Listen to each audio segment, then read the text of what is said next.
సభలో మీతో పాటుగా ఉన్నారు. నేను రాజకీయంగా ఎంతో ఎత్తు ఎదగడానికి తెలంగాణ రాష్ట్రం సాధించేటువంటి పోరాట పటిమ నాకు అందించి నన్ను పెంచింది ఈ మెతుకు సీమ. మీరిచ్చిన బలమే ఢిల్లీతోని కొట్లాడి ఆనాడు ఢిల్లీ మెడలు వంచి ఈ తెలంగాణ మనం తెచ్చుకున్నాం.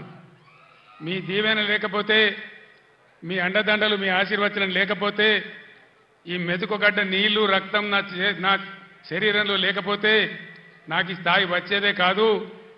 మొన్న జరిగినటువంటి అసెంబ్లీ ఎన్నికల్లో కూడా ఏ జిల్లాలో రానంత భారీ మెజారిటీ ఇచ్చి హరీష్ రావు గారు తదితరుల నాయకత్వంలో 7 ఎమ్మెల్యేలు కల్పించిన నా మెతుకుసీమ గడ్డకు 2 చేతులెత్తి నేను నమస్కారం చేస్తా ఉన్నాను. ఎన్ని జన్మలెత్తినా కూడా మీ రుణం నేను తీర్చుకోలేదని చెప్పి నేను మనవి చేస్తా ఉన్నాను. ఇవాళ కొంతమంది తెలివి ఉన్నవాడు, తెలివి లేనివాడు, అడ్డంపొడుగు మాట్లాడేవాడు బీఆర్ఎస్కు పార్లమెంటు ఓట్లెందుకు, సీట్లెందుకు అని మాట్లాడుతూ ఉన్నారు. ఇప్పుడే కావాలి బీఆర్ఎస్కు పార్లమెంట్లో ఓట్లు, సీట్లు. ఎందుకు?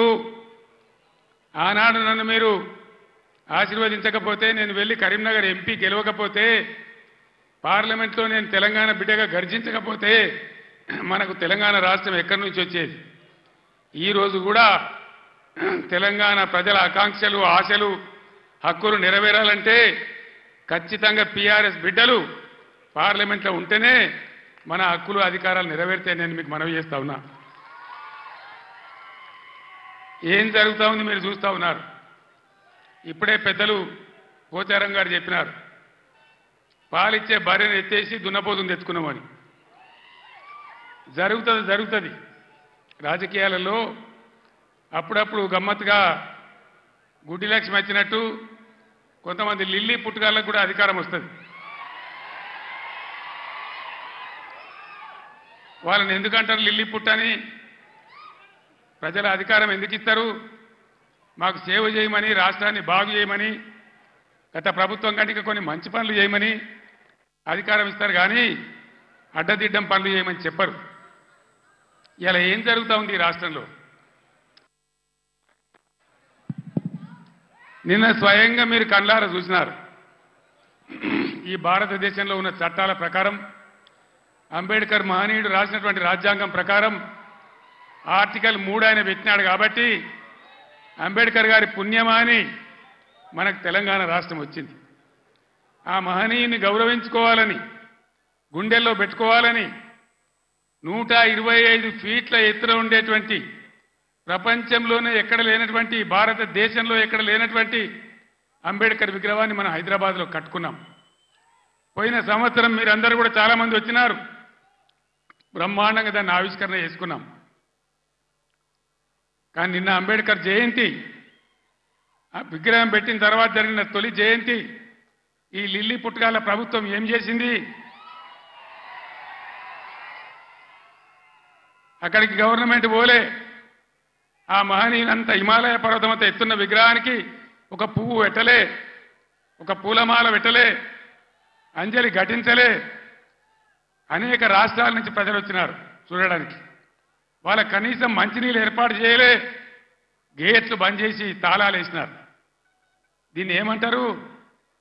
అహంకారమా? కండకావరమా? ఏమనుకోవాలి దీనికి? అజ్ఞానమా? ఎవరు పెట్టిన విగ్రహమే కదా. మనం ఒక విగ్రహమే పెట్టుకోలే. ఆయన పెట్టిన ఆర్టికల్ 3తోనే తెలంగాణ వచ్చింది కాబట్టి రాష్ట్ర సెక్రటేరియట్ కూడా, సచివాలయానికి కూడా అంబేద్కర్ మహనీయుని పేరే పెట్టుకున్నాం. విగ్రహం కాడికి పోలే. మరి ఆ సెక్రటేరియట్ ఎందుకు కూర్చుంటున్నారు? సిగ్గు లేకుండా కూర్చుంటున్నారా? అది కూడా అంబేద్కర్ పేరు మీదనే ఉన్నది కదా. యాదగిరి గుట్ట కూడా బీఆర్ఎస్ గవర్నమెంటే కట్టింది. మరి ఆడిపోయి ఎందుకు మొక్కుతున్నారు? ఎమ్మెల్యేలు ఉండే క్వార్టర్లు కూడా బీఆర్ఎస్ గవర్నమెంటే కట్టింది. గెలిచిన కాంగ్రెస్ ఎమ్మెల్యేలు దానిలో ఎందుకుంటున్నారు? అంటే అన్ని తీసేస్తారా? మిషన్ కాకతీయ చెరువులు బంద్ చేస్తారా? ఏమేం బంద్ చేస్తారు? ఈ లిల్లీ పుట్టుగాలని నేను ఎందుకన్నా అంటే దీనికే అన్నా. ఒకనాడు ఇదే లిట్ పుట్టాల పార్టీ సింగూరు ప్రాజెక్టు మన నోరు కొట్టి మన ఎండబెట్టి ఒక డ్రాప్ ఒక చుక్క నీళ్లు కూడా మనకి ఇయ్యలే హైదరాబాద్కి ఇచ్చినారు బాధపడ్డాం ఏడ్చినాం పొలాలు ఎండిపోయినాయి అక్కడ నిజామాబాద్ వాళ్ళు ధర్నా ఇక్కడ మెదక్ వాళ్ళు ధర్నా ఇయ్యలే తెలంగాణ వచ్చినాక కదా ఇదే హరీష్ రావు ఇరిగేషన్ మంత్రిగా ఉండి జటా కాలువలు తవ్వి నీళ్లు సింగూరు కాలువలు తవ్వితే కదా అందులోకి నీళ్ళు వచ్చినాయి పంటలు పడినాయి ఎక్కడి నుంచి వాడుకున్నాం సింగూరు నీళ్లు ఇచ్చినరా వీళ్ళు వచ్చినాయా ఆనాడు నీళ్లు ఇవాళ ఏం చేస్తారు వీళ్ళు ఇల్లి పుట్టుగాళ్ళు సంగమేశ్వర బసమేశ్వర 2 లిఫ్ట్లు పెట్టుకున్నాం బ్రహ్మాండమైనటువంటి కాళేశ్వరం నీళ్లతోని సింగూరుకు లింక్ పెట్టుకున్నాం కాబట్టి అటు నిజాం సాగర్ కానీ ఇటు మెదక్ జిల్లా కానీ మలన్న సాగర్తో కలుపుకున్నాం కాబట్టి బ్రహ్మాండంగా సంగమేశ్వర బసమేశ్వర